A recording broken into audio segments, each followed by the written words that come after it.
keindahan dan dekatkanlah pada kami salibmu. Jangan lupa like, subscribe, dan share video saya. Baik, shalom untuk kita semua. Shalom. Baik. Jadi siang kita berdoa, kita membaca firman, saya juga akan membawakan renungan, kita akan menguatkan diri dalam menghadapi masalah masing-masing. Saja kita semua super tenang, bersabar, dan kuat dalam menghadapi masalah. Kamu tenang, mari kita berdoa. Tuhan Yesus, kami bersyukur dan berterima kasih kepada Allah Bapa di surga, karena Engkau telah memberikan waktu dan tempat bagi kami untuk memuji dan memuliakan nama. Saat ini hamba bersama saudara-saudara kami di sini berdoa. Kami akan membaca firman, hamba juga akan membawa perenungan. Kiranya kami memohon Bapa di surga memberikan hikmat dan pengetahuan bagi kami. Berfirman yang kami peroleh pada siang hari ini tidak menjadi sia-sia. Saudara-saudara kami di sini juga mereka sementara menghadapi masalah yang mereka perbuat masing-masing. Kiranya Bapa di surga menguatkan mereka dan berikan ketenangan bagi mereka, agar mereka kuat dalam menghadapi masalah. Kami yakin dan percaya Tuhan Yesus, Engkau tidak pernah meninggalkan kami. Berikanlah ketenangan, berikanlah kesujukan iman bagi kami. Pada saat kami membacakan firman-Mu dan di saat membawakan renungan, Roh Kudus memberkati. Terima kasih Tuhan Yesus, ini doa dan harapan kami. Dalam nama Engkau Tuhan Yesus, kami bersyukur dan berterima kasih kepada Bapa di surga. Amin. Pembacaan pada siang hari ini diambil dari Injil Markus pasal 4 ayat 35 sampai dengan 41 dengan perikop angin ribut diredakan. Pada hari itu, waktu hari sudah petang, Yesus berkata kepada mereka, "Marilah kita bertolak ke seberang." Mereka meninggalkan orang banyak itu, lalu bertolak dan membawa Yesus beserta dengan mereka dalam perahu, di mana Yesus telah duduk di dalam perahu-perahu lain juga menyertai Dia. Lalu mengamuklah taufan yang sangat dahsyat, dan ombak menyembur masuk ke dalam perahu, sehingga perahu itu mulai penuh dengan air. Pada waktu itu Yesus sedang tidur di buritan di sebuah tilam. Maka murid-muridnya membangunkan Dia dan berkata kepadanya, "Guru, Engkau tidak peduli kalau kita binasa?" Ia pun bangun, menghardik angin itu dan berkata kepada danau itu, "Diam, tenanglah." Lalu angin itu reda dan danau itu menjadi teduh sekali. Lalu Ia berkata kepada mereka, "Mengapa kamu begitu takut? Mengapa kamu begitu percaya?" Mereka menjadi sangat takut dan berkata seorang kepada yang lain, "Siapa gerangan orang ini sehingga angin dan danau pun taat kepadanya?" Demikian firman Tuhan. Shalom untuk kita semua. Jadi ini firman ini siang dia menceritakan tentang angin ribut diredakan. Karena saat itu Tuhan Yesus mau bertolak ke daerah di seberang danau. Saat berada di atas perahu, di saat Tuhan Yesus tertidur, di situ ada angin taufan dan gelombang yang menghantam kapal. Yang terjadi saat itu apa lagi? Murid-murid Tuhan Yesus membangunkan Tuhan Yesus. Dalam hal ini membangunkan karena apa? Pasti karena takut. Iya dong. Kalau tidak takut, kenapa bangun Tuhan Yesus? Karena takut punya kerjaan, makanya bangun Tuhan Yesus. Makanya di ayat ke-38 itu berbunyi begini. Pada waktu itu Yesus sedang tidur di buritan di sebuah tilam. Maka murid-muridnya membangunkan Dia dan berkata kepadanya, "Guru, Engkau tidak peduli kalau kita binasa?" Keraguan toh sampai sekarang kamu alami. Tuhan tidak peduli dengan kami, itu akan masalah kami masing-masing. Kita hampir-hampir merasakan bahwa Tuhan meninggalkan kita. Tapi kamu ingat, Tuhan tidak pernah meninggalkan kita. Sebagai salah satu bukti nyata Tuhan tidak meninggalkan kita, saat ini kamu masih duduk mendengar firman Tuhan. Saat ini kamu masih bernapas. Saat ini kamu masih bergerak. Itu tanda Tuhan masih hadir sama-sama dengan kita. Jadi kamu jangan berpikir bahwa Tuhan ada meninggalkan kamu. Tuhan selalu hadir bersama kita di tiap saat. Hanya kekurangan kita apa? Kita yang melupakan Tuhan dalam segala hal. Itu kekurangan kita. Kita yang melupakan Tuhan. Tuhan tidak pernah lupa kita, tapi kita lupa Tuhan. Itu hebatnya Tuhan Allah yang kita sembah. Jadi di saat itu murid-murid sudah menjadi takut. Menjadi takut, ragu. Murid-murid membangunkan Yesus. Saat itu setelah Yesus bangun, Tuhan Yesus langsung mengambil satu tindakan. Dia menghardik angin saat itu.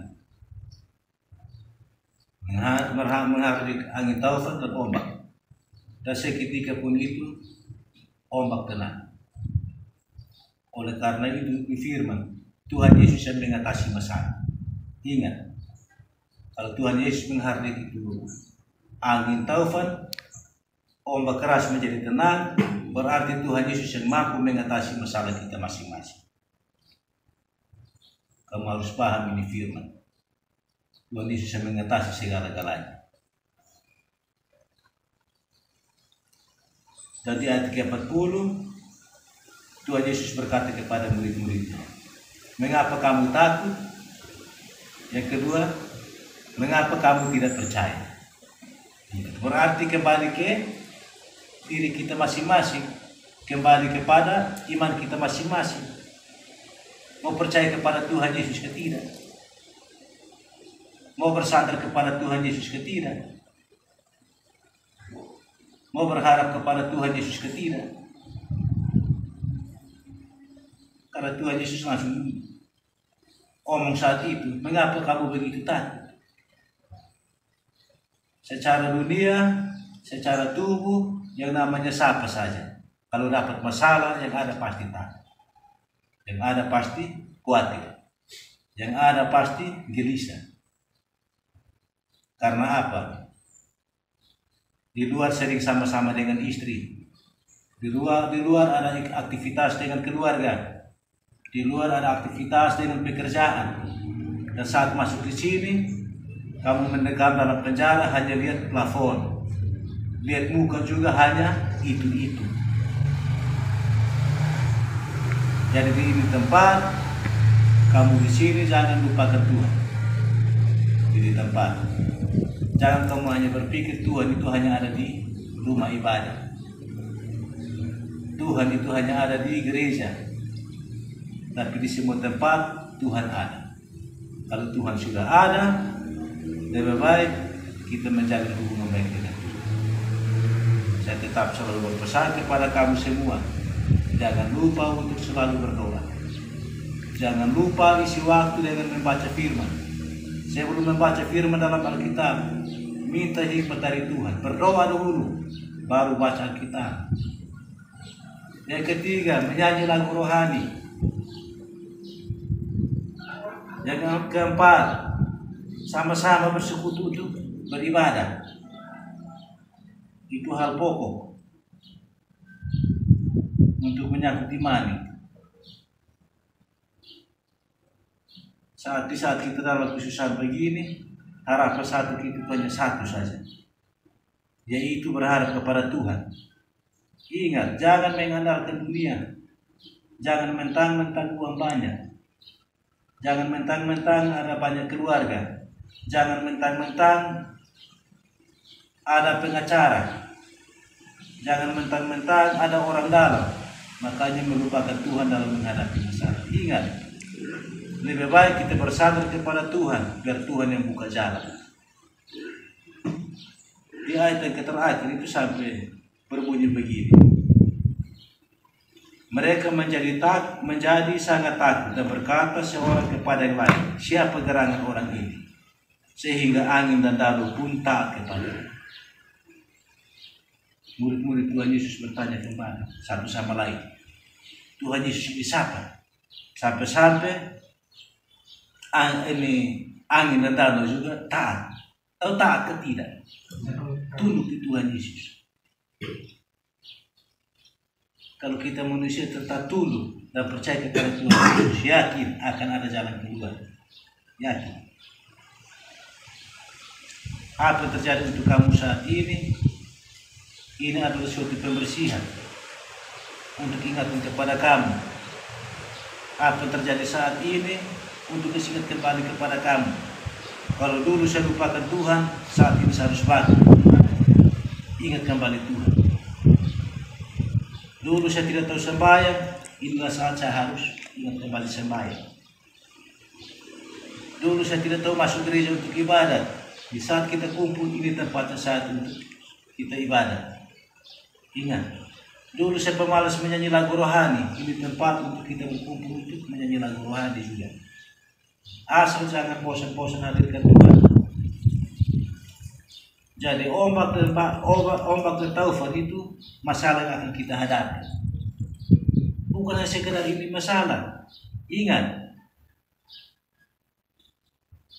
apa yang kumpul istri anak di rumah, bagaimana kira-kira? Minta di Tuhan supaya Tuhan penuhi kebutuhan di luar. Minta di Tuhan supaya Tuhan bisa menjaga orang di luar sana. Jadi kamu ingat ini tempat untuk kita sukacita, tempat untuk kita merefleksi diri, yang lebih utama, tempat untuk kita memperbaiki hubungan kita dengan Tuhan. Kamu yakin saja di tempat ini kalau ada sakit akan sembuh. Ingat, kamu yakin Tuhan ada di mana-mana. Buat apa kita takut?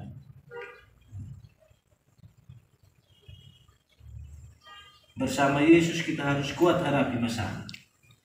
Bersama Yesus kita harus kuat untuk menghadapi ini perkara. Jangan sesekali andalkan kita sendiri. Ingat, jangan sesekali. Tetap harus bersandar kepada Tuhan Yesus. Di Alkitab sudah berpesan kepada kita, barang siapa mau datang kepada Bapa harus melalui aku.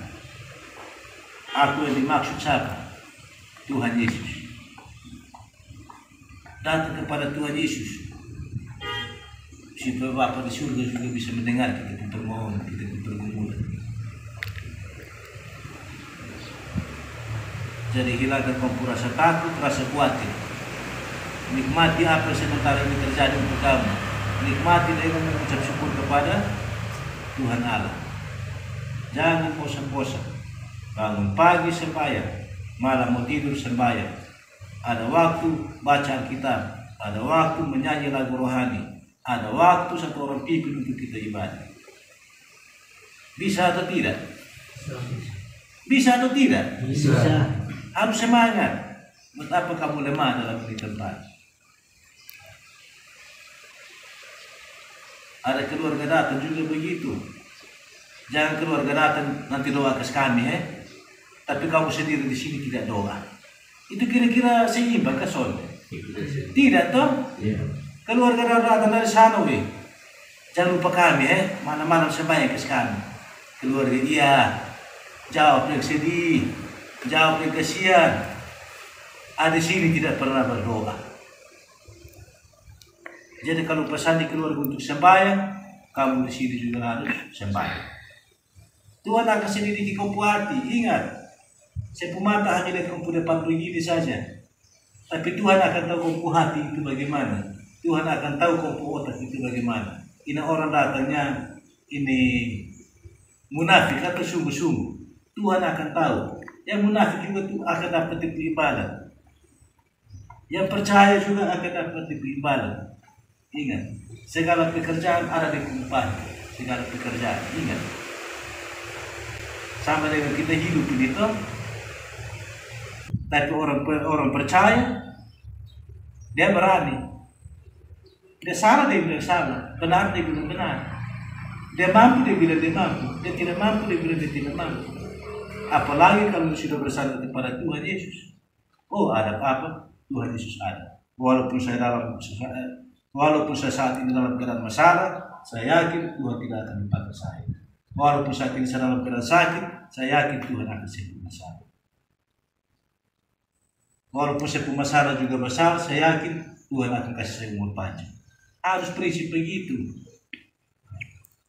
Ingat, kita hidup semua ini ada masalah. Tidak pernah satu orang hidup ini tidak ada masalah. Yang penting masalah yang kita hadapi itu kita minta hikmat dari Tuhan. Yang jelas segala sesuatu yang terjadi untuk kita itu untuk menguatkan kita. Nah, kalau tidak menguatkan kita maka akan muncullah putus asa. Di saat putus asa apa yang terjadi? Penyakit kecil bisa menjadi penyakit besar. Kita pikiran bisa bunuh diri. Kita pikiran bisa berkelahi dengan kawan. Kita pikiran bisa bermusuhan dengan kawan. Kita pikiran makanan enak juga kita bilang tidak enak. Itu kalau kita sudah putus asa dalam hidup. Jadi kamu semua tidak boleh putus asa dalam hidup. Kamu tetap semangat dalam menghadapi masalah. Tetap andalkan Tuhan Yesus. Karena kamu harus yakin dan percaya bersama Yesus ada pertolongan. Bersama Yesus ada keselamatan. Amin. Jangan lupa like, subscribe, dan share video ini.